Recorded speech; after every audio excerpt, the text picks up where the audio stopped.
Passionnés d'électronique et de modélisme, bonjour. Je vous présente le 4e et dernier épisode de la saga réalisation d'un passage à niveau. Si vous n'avez pas vu les épisodes précédents, vous pouvez cliquer sur les liens qui apparaissent là en haut. Ce 4e épisode vous présente l'installation des barrières sur le réseau, leur réglage, ainsi que les différents tests effectués avec les trains. Si ce n'est pas encore fait, je vous demanderai de vous abonner à la chaîne, ainsi que de me laisser un petit message ou un pouce. Ça me permet de savoir que vous appréciez mon travail. Merci beaucoup. Afin de faciliter l'accès lors de l'installation des barrières, je vais recouper toute cette partie et déplacer le support un peu plus loin. Voilà, j'ai maintenant terminé de recouper la partie qui était ici.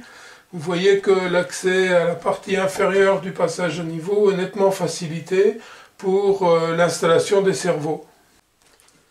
Voilà, les deux barrières sont mises en place.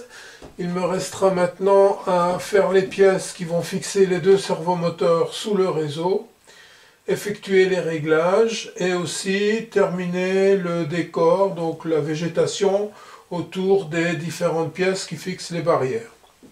Je vous montre le résultat.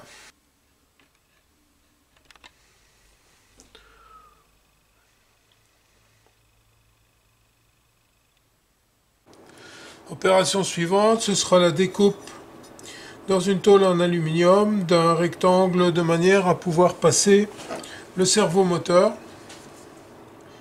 Et ensuite, je plierai la tôle pour la fixer sur le réseau. Alors pour la découpe, j'utilise la Dremel avec un disque à tronçonner.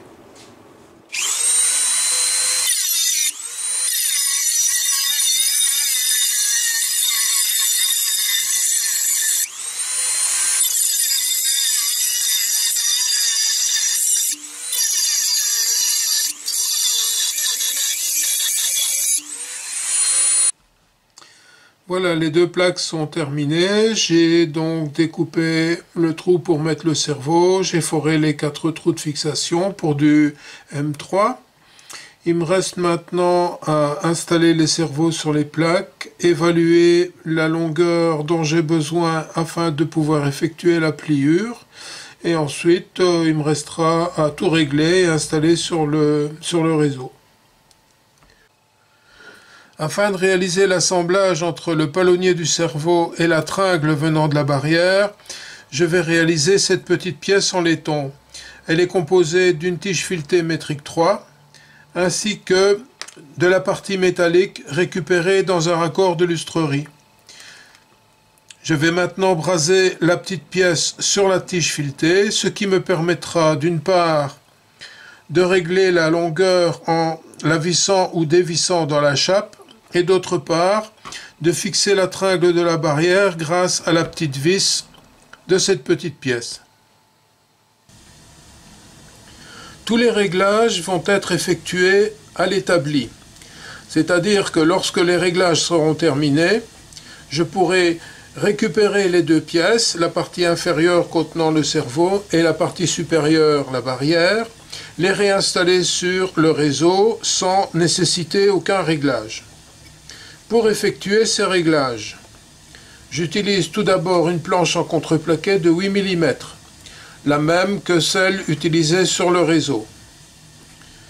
Vous trouverez aussi dans la description de la vidéo un schéma qui reprend la dimension et la forme de toutes les pièces. Ensuite, je positionne le servot à 0 degré, c'est-à-dire barrière haute. Et vous voyez que dans cette position, le palonnier du servot est parfaitement aligné sur l'axe de la tringle. La chape est fixée sur le palonnier au tout premier trou, c'est-à-dire avec une amplitude de déplacement minimum. Maintenant, je règle la longueur de la tringle dans cette position, barrière haute et servot en alignement. Je serre l'écrou, je serre la vis. Et le réglage barrière haute est ainsi terminé. Pour le réglage barrière basse, je vais accéder au logiciel de l'Arduino et régler la valeur de rotation du cerveau à 60 degrés. Ensuite, j'envoie la commande pour abaisser les barrières et la barrière va se baisser, mais elle ne sera pas complètement fermée. Ensuite, toujours dans le logiciel de l'Arduino, un peu à la fois, je vais augmenter l'angle de rotation, c'est-à-dire je passe à 65, 70, 75, 80 degrés, jusqu'à ce que la barrière soit fermée correctement. Dans mon cas, j'ai réglé 81 degrés. Ensuite, il me suffira de défaire la vis, de séparer les deux pièces, réinstaller sur le réseau et la barrière sera mise en place et réglée. Voici une petite démo du système ainsi réglé. Donc la barrière descend. La barrière remonte.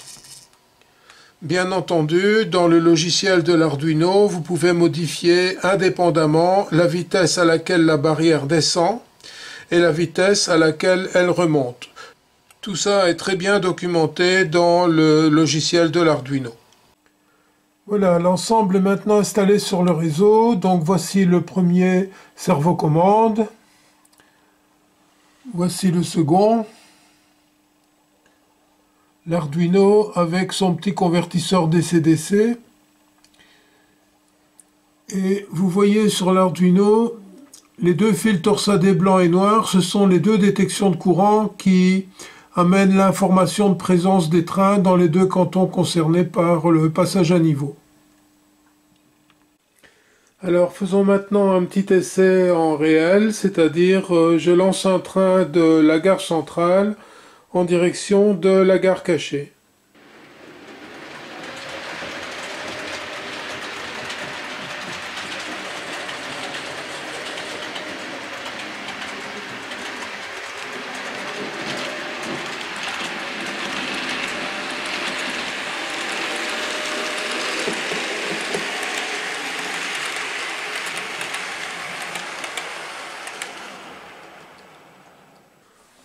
Voyons voir maintenant que lorsqu'un train reste sur la première voie, un deuxième train arrive sur la seconde voie et le passage à niveau ne se réouvre pas tant que les deux voies ne sont pas dégagées. Voilà le premier train.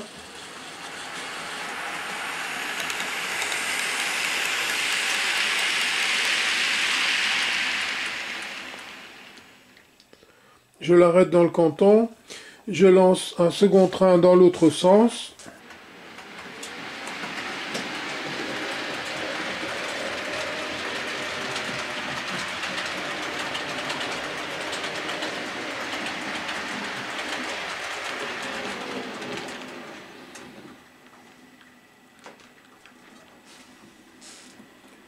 Le second train s'arrête dans le canton.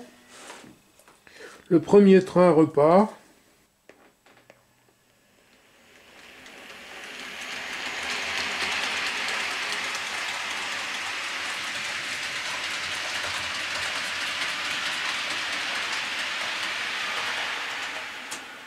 Notez que le passage à niveau est toujours fermé. Et maintenant, le second train repart.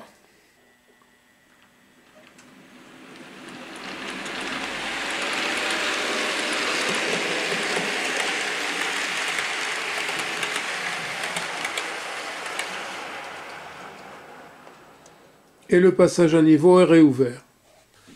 Voilà, ce quatrième épisode de la saga fabrication d'un passage à niveau est maintenant terminé. Donc il me reste encore un peu de boulot, à savoir, je dois remettre les panneaux latéraux du réseau, remettre le module décor de la série en place, faire quelques petites finitions au niveau de la végétation au pied des différents supports des barrières, et puis nous pourrons passer à un autre sujet.